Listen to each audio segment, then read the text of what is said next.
And welcome to Price Action GPS. I'm the Market Surfer here with your morning report for Wednesday, September 27th, 2023. Today's earnings are Costco. I'll pull that chart up, and here's some other earnings for today. Actually, today is Wednesday, so Costco is yesterday.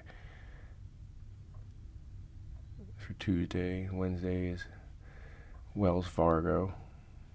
Oh, that's an analysis report set up for Micron Technology. And here's the rest of the stuff going on today. Tomorrow is Nike. Finish out the week with Carnival. Carnival's charts look good, but I'll go over it real quick. And the other thing is the economic calendar. Today, these are, tomorrow initial jobless claims will matter. GDP revisions, those two are going to matter. So actually, tomorrow's going to be a serious day of, economic news or data that'll come out that can move the market. So keep that in mind. Here we are with Bitcoin. That was a nice bottom there. It went up right to almost the top of that. So not that we couldn't see the top of that. We could bounce right off of here and just get to that top and then fail back down. But right here it seems to hold. Seems like the momentum is pushing to the upside, so that doesn't look bad. Here's the ES, it's the S&P futures, or the E-mini futures. We probably got to close that gap right there, and once we're down this far, we probably just get down to support, which is the 600 period moving average and the 200 period moving average. They're both right around the 4,200 mark. So I'd say 4,200 is probably, I wouldn't say a bottom, but there'll be significant support there. And we'll see once we get to there what's going on in the market. The regional bank, the Spider ETF, is still in the same spot. I'm more worried about the move, because once the move gets up here, and the volatility is significant. 10 years screaming, a nice Elliott wave, fifth wave right there. Momentum still pushing to the upside. Right here, we didn't get the bottom at the 116. It may be the 114. There's only a 4-hour chart. Here's bottom in here. But Friday the 13th is coming. Let's see whether that is the day they, tell us that there's no money left in the system, or they start cutting rates, because it's getting to a point where these charts are, really extending as far as they can to the top and really dragging on the bottom for the bottom. The pound dollar is an interesting one to watch, because I'm trying to see if the pound is going to really fall apart. Because I think Europe, specifically Britain, has more economic problems than we do over here, and a harder way of coming out of that for them. They don't have as many resources, and the population we have, we can turn on a dime and do a lot of things, especially when the government talks about public-private partnership. A 20-year bond is just screaming. See the momentum still to the upside. Even though I'm sure it's going to fail somewhere up here, the momentum is still pushing into the upside. It has to go through its little technical indicator woes before it'll fall off the chart there. Amazon,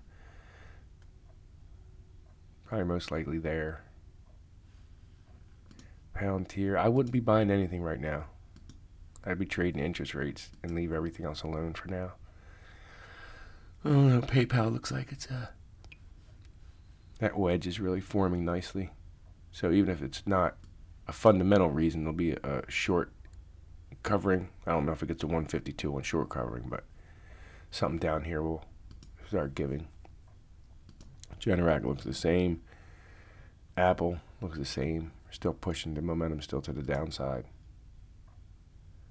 Yeah, hey, you see how these patterns go? You get to that right there, and then it just falls off. I just tried to trade that volatility and then this volatility. It's going to be a nice breakout to that right there, but I don't think earnings are going to do that, but we'll have to see. That's probably it for today, guys. There's not much else going on. Here's Carnival. Their earnings are today. That looks like a bottom. This looks like support right there. I don't know though, because Corona is going around like crazy. I had a little bit of something. In the last month, everybody I know is different groups of people have been sick. So, and it's not all the same thing. Like my mother-in-law had something. She was away on a cruise, and I got like pieces of what she had. I didn't get the whole thing. So, I don't know. Call Corona, call what you want. But there's a lot of it's flu season again, and it's definitely kicking up. So I don't know how that's going to affect Carnival Cruise Line going forward. I'd expect some kind of hiccup for that. Your Costco, that's their weekly. Although it still looks like it's a wave 5 diagonal. Go to a daily. And the momentum's still to the upside. That holds right there. It looks like it's starting to falter. And the earnings are obviously good because that's green.